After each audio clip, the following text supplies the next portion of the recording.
but it's actually promise.o, and this promise.o, you're going to return an array of things that you need to perform.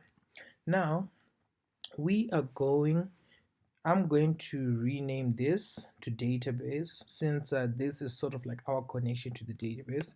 So I'm going to call this database.js. I'm just going to rename this, since we export our DB right here. Now we are going to import our database in here. So we're going to import star as database. I'm going to give it DB from I'm going to do one level up app from database, right? That's what we're going to do. But that's if you need to do it in both the up and the down. But usually I just have it individually there inside the functions.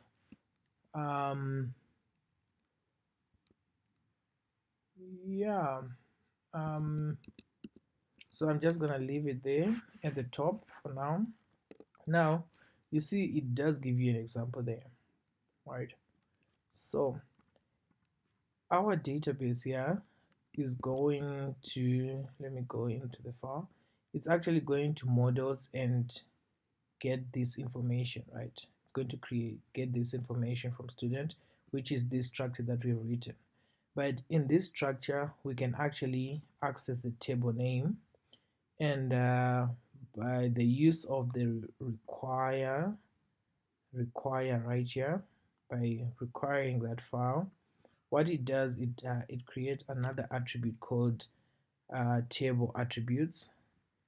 So when you're in here, after defining your models, you're going to say query interface dot create table, right?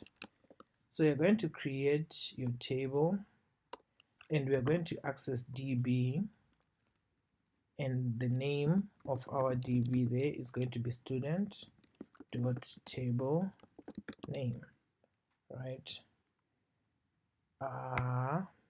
Then we need to give it the attributes that are going to be created for that table. So that means the we need to put that in quotes. DB at student dot table attributes. So this gets the attributes that are going to be just for the sake of time, I'm going to go into models again and create the teacher object, because it's from this diagram you can see that nothing is actually linking into teacher, but only the teacher ID actually goes into the courses there. Yeah, so that means I can create this table without affecting anything, and I just want to show you how everything can be bundled up together in one migration. Now, so for just to be quick, I'm just gonna copy this, and I'm going to call it teacher, right? Teacher there. So we said the only thing that we're going to remove for the teacher is the student number for now. Then we're going to call this teacher, and we are going to call this teacher as well. Now that we have our models defined for the student and the teacher, we're going to go into the migration, and all you have to do is add another query interface for the teacher. So this name that you're accessing the database with, it's actually the name of this table name that you have defined here. So as I said, like for easy management, it's just easier to have your teacher, your function name, your table name being the same as the model name. It's easier to just manage in that situation. So yeah, so we return our promise.all. Then here we can run this. All right. Um, for you to run this, you need to use a library called npx. But npx, you can use npx, but I think in package.json, if when you clone the project, I've made it easier for everyone, so you just have to run this script instead of actually running npx sequelize. But this is the actual uh, command that is run for you to migrate a database using the app. So I will show you how the structure of the database will be changed after this. So we are going to say npm run script run script run script migrate db. So it's actually running. All right. Let me just check that error. It's saying unexpected token. Okay, so it must be during our import. So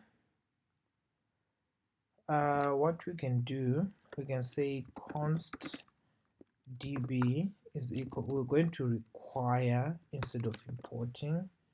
So we're going to go and get it from our app and our database right there. I think that should be fine. Let's run that. Cannot read name of undefined.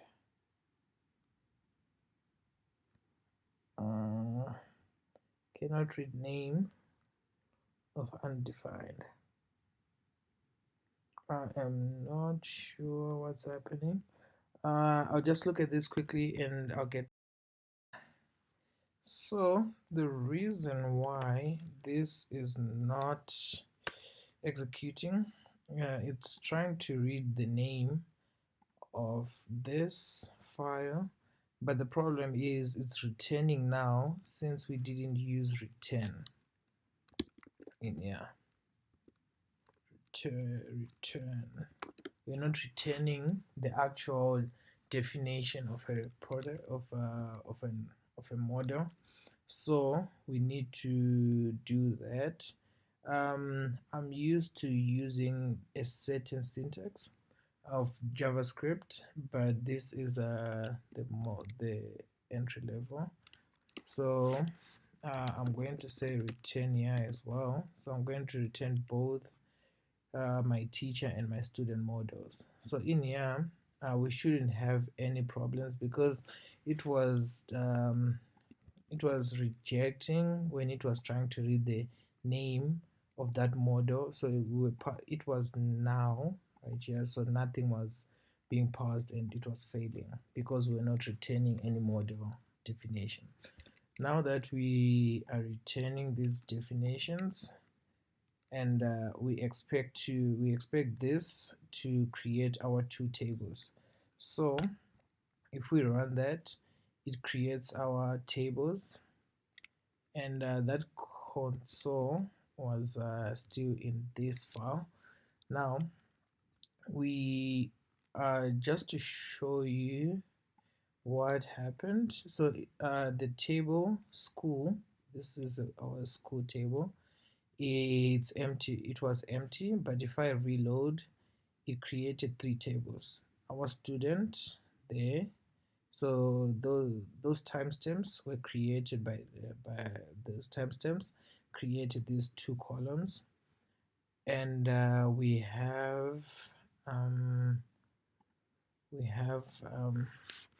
our teacher for teachers as well.